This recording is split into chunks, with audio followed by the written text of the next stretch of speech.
حضرت ادریس علیہ السلام۔ حضرت ادریس علیہ السلام مشہور نبی ہیں۔ وہ حضرت آدم علیہ السلام کی وفات سے تقریباً 100 سال بعد اور حضرت نوح علیہ السلام سے 1000 سال پہلے شہر بابل میں پیدا ہوئے۔ انہوں نے حضرت شیس علیہ السلام سے علم حاصل کیا، علم نجوم، علم حساب، سلائی، ناپ تول، اصلاح سازی اور فن تحریر و کتابات کے موجد اور بانی حضرت ادریس علیہ السلام ہیں۔ ان کے زمانے میں متعدد بانی بولی جاتی تھیں۔ اللہ سبحانہ و تعالیٰ نے ان کو ساری زبانیں سکھائیں۔ وہ لوگوں سے انہی کی زبان میں بات چیت کیا کرتے تھے۔ قرآن پاک میں ان کا اس طرح ذکر کیا گیا ہے کہ وہ بڑے سچے اور صبر کرنے والے نبی تھے۔ ان کو قرب خداوندی کا اونچا مرتبہ عطا کیا گیا تھا۔ مورخین نے آپ کے اخلاق کا تذکرہ اس طرح کیا ہے کہ گفتگو میں سنجیدہ، خاموش طبیعت تھے، چلتے وقت زمین پر نگاہ رکھتے اور بات کرتے وقت شہادت کی انگلی سے بار بار اشارہ فرماتے تھے۔ پوری زندگی دعوت و تبلیغ میں گزار دی۔ اللہ کی قدرت، چاند کے فوائد۔ اللہ سبحانہ و تعالیٰ نے ہمارے فائدے کے لیے چاند بنایا۔ وہ ہمیں ٹھنڈی ٹھنڈی روشنی دیتا ہے جس سے پیڑ پودے، پھل پھول اور دانوں میں رس پیدا ہوتا ہے۔ اللہ سبحانہ و تعالیٰ نے اس کی گردش کے لیے منزلیں مقرر کر رکھی ہیں۔ وہ ہر روز ایک منزل طے کرتا ہے اور آخر میں گھٹتے گھٹتے کھجور کی پرانی شاخ کی طرح رہ جاتا ہے۔ جہاں چاند کی روشنی اور اس کی گردش سے بے شمار دنیاوی فائدے حاصل ہوتے ہیں، وہیں اس کے ذریعے عبادات اور حج وغیرہ کے اوقات بھی معلوم ہو جاتے ہیں۔ غرض چاند کا روشنی پھیلانا اور اس کا گھٹتے بڑھتے رہنا قدرتی خداوندی کی زبردست نشانی ہے۔ ایک فرض کے بارے میں 5 نمازیں ادا کرنے پر بشارت۔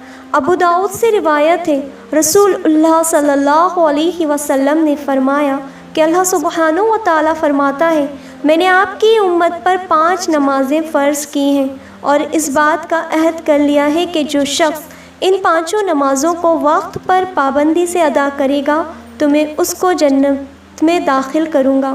جو اسے پابندی سے ادا نہیں کرے گا تو اس کے لیے میرے پاس کوئی عہد نہیں۔